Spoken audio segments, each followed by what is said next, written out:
आचार्य, आचार्य। पीपली one में आचार्य चाणक्य के कंधों में हाथ उन्हीं के प्रमुख गुप्तचर जीव सिद्धि ने रखा था। दिखने में जीव सिद्धि एक बलवान, शस्त्र और शास्त्र दोनों विद्या का ज्ञानी और बौद्धिक क्षमता का धनी व्यक्ति था। आचार्य चाणक्य ने पहले कभी जीव सिद्धि को इतना निराश और दुखी नहीं देखा था। जीव सिद्धि को ऐसी अवस्था में देखकर आचार्य चाणक्य और वृद्ध शक्टार को आने वाले संकट की आहट मिल चुकी थी। आचार्य चाणक्य ने जीव सिद्धि को समझाते हुए पूछा, जीव सिद्धि, वत्स, क्या हुआ? तुम इतने दुखी और चिंतित क्यों हो? इस क्षण तो तुम्हें कहीं और होना चाहिए था। तुम यहां क्या कर रहे हो? आचार्य चाणक्य की बात सुनने के बाद भी गुप्तचर जीव सिद्धि ने कुछ नहीं कहा, या तो ये कहें कि चाहकर भी कुछ न कह सका। वो बस एकटक निगाह से वृद्ध शक्टार को देखता रहा और उसकी आंखों में आंसू भरे हुए थे। जीव सिद्धि की आंखों को देखने के बाद वृद्ध शक्टार को कुछ शंका हुई। उन्होंने गंभीर स्वर में कहा, जीव सिद्धि, वत्स, क्या तुम मेरे लिए कोई महत्वपूर्ण संदेश लेकर आए हो? तुम मुझसे निसंकोच कुछ भी साझा कर सकते हो। वृद्ध शक्टार की आवाज सुनने के बाद ही जीव सिद्धि की आंखों से आंसू टपकने लगे। अपनी भावनाओं को रोकते हुए जीव सिद्धि ने शक्टार से कहा, तात, इस राष्ट्र भूमि के लिए आपके प्रमुख गुप्तचर ने अपने प्राणों का बलिदान दे दिया है। धनानंद के प्रमुख सैनिकों ने उसको तड़पा तड़पा कर उसके प्राण ले लिए। अखंड आर्यावर्त की जय हो। आर्यावर्त की जय हो। मगध साम्राज्य की जय हो। तात, उस राष्ट्र भक्त ने अपने प्राणों को न्यौछावर कर दिया, परंतु आपकी और आचार्य चाणक्य की कोई गोपनीय जानकारी मगध के सैनिकों को नहीं बताई। इतना सुनते ही वृद्ध शक्टार की आंखें नम हो गई। उनके अंदर का क्रोध उनके मोती समान अश्रु के साथ आंखों से बह रहा था। इस क्षण वो मगध राज गद्दी को अपने पराक्रम से तहस नहस कर देना चाहते थे। उनका क्रोध उनके शब्दों में छलकने लगा। युद्ध ऐसा होगा, इतिहास में ना कभी हुआ जैसा होगा। विकराल काल मुंह खोलेगा, हर नंद वंशी का विनाश होगा।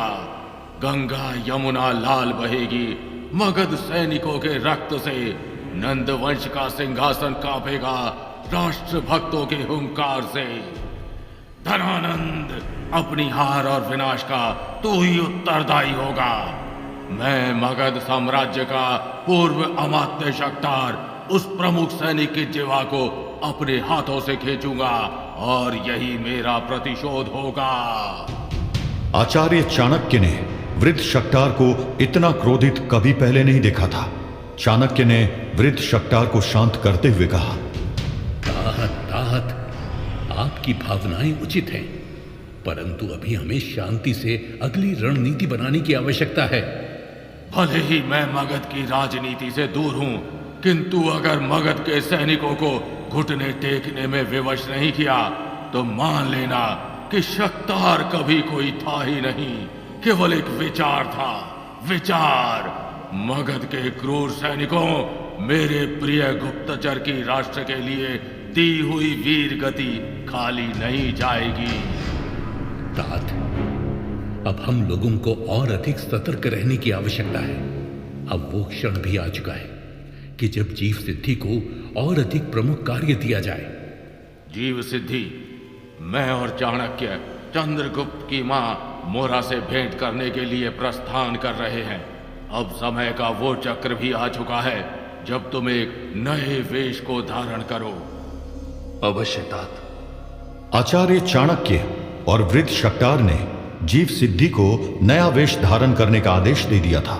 इस गौरव गाथा के इस मोड़ पर यह जानना जरूरी है कि इस बारे में हिस्टोरियन क्या कहते हैं। जीव सिद्धि और गुप्तचर के वेश बदलने के बारे में बात करते हुए cultural historian doctor Sonalika Kaul कहती हैं कि जब आचार्य चाणक्य ने जीव सिद्धि को वेश बदलने को कह दिया था, उसी समय से इस पूरी गाथा में अगले अध्याय की शुरुआत भी हो गई थी। जब हम अर्थशास्त्र को पढ़ते हैं तो उसमें साफ तौर पर लिखा हुआ है कि उस दौर में योग्य गुप्तचर का बहुत मुख्य योगदान हुआ करता था। आज के दौर में आप उन्हें स्पाई के नाम से भी जान सकते हैं। अर्थशास्त्र में गुप्तचरों को कई वेशभूषा में घूमने के लिए कहा गया है, जैसे कि व्यापारी, रसोइया, शिल्पकार, अगर स्त्री है तो वैश्या रूप। इसी के साथ सबसे इम्पोर्टेंट वेश साधु या भिक्षु का माना गया है। जीव सिद्धि भी एक सन्यासी के रूप में आचार्य चाणक्य के गुप्तचर का काम किया करते थे। ऐसा इसलिए था क्योंकि संस्कृत साहित्य में इस वेश को निर्दोषम वेश कहा जाता है, मतलब जिस वेश के साथ किसी दोष को नहीं जोड़ा जाता है, जो संदेश से परे है। आपको बता दें कि मगध के सिंहासन को पलटने में जीव सिद्धि का बहुत महत्वपूर्ण योगदान था।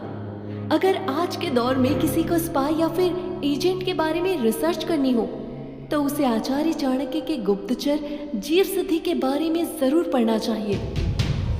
जीव सिद्धि ने नए वेश को धारण किया और अपने मन में कुछ विचार करते हुए कहा, मेरे मन में कुछ सवाल जरूर है, मन व्यथित भी है, किंतु अभी सबसे आवश्यक यह है कि मैं अपने गुरु आचार्य चाणक्य के विश्वास पर खरा उतरूं। अभी मेरा लक्ष्य है मगध में अमात्य राक्षस के शिविर में पहुंचकर उसका विश्वास जीतना। इस कार्य को आसान मेरा ज्योतिष का ज्ञान बनाएगा। मुझे अभी इसी क्षण से अपने ज्योतिष के ज्ञान का प्रचार करना पड़ेगा।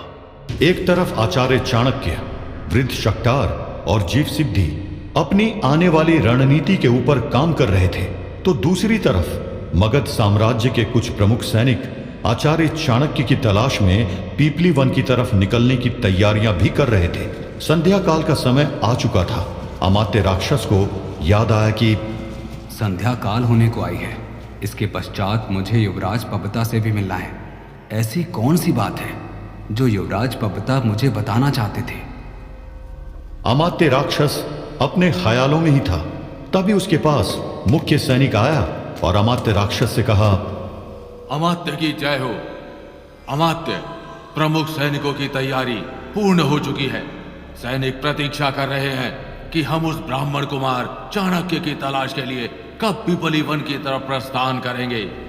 अपनी सोच से बाहर आते हुए अमात्य राक्षस ने खुद को संभालते हुए जवाब दिया, कल प्रातःकाल की पहली सूर्य किरण हम मगध की सीमा में नहीं देखेंगे। मगध साम्राज्य की सेना की टुकड़ी और कुछ प्रमुख सैनिक कल प्रातःकाल से पूर्व ही पीपली वन की तरफ प्रस्थान कर लेंगे। जी अमात्य। युवराज पबता कहाँ हैं? महाराज के कक्ष से निकलने के बाद वो कहीं विलुप्त से हो गए हैं। उनके अंधकारमय मन का निरीक्षण करना पड़ेगा। अमात्य, युवराज को तो गुप्तचर विभाग के कक्ष में होना चाहिए, परंतु मुख्य सैनिक के मुंह से परंतु शब्द को सुनकर अमात्य राक्षस थोड़ा चकित हुआ और अपनी बात को जोर देते हुए कहा, मुख्य सैनिक स्पष्ट बताइए, क्या परंतु? युवराज कहाँ हैं?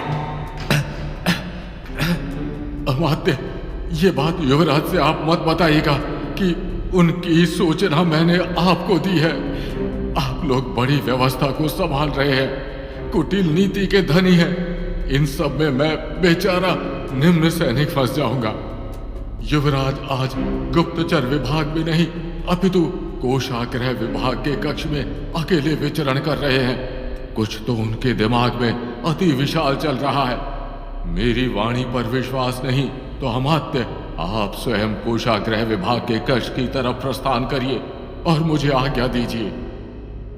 अलग अलग रिसर्च में और इतिहासकारों का मत है कि अमात्य राक्षस का पद महामात्य यानी मुख्य मंत्री का था। उनकी कद काठी और रुतबा मगध की विशाल सेना में सबसे ऊपर था। इसलिए अमात्य राक्षस मगध राज सिंहासन और नंद वंश की तरफ, खासकर नंद वंश के आखिरी महाराज धनानंद की तरफ हद से ज्यादा वफादार और ईमानदार थे। अमात्य राक्षस इतनी कुटिल और चतुर बुद्धि के धनी थे कि खुद मगध महाराज धनानंद भी उन्हें बहुत सम्मान दिया करते थे। हिस्टोरियंस का मानना है कि धनानंद अति घमंडी महाराज था।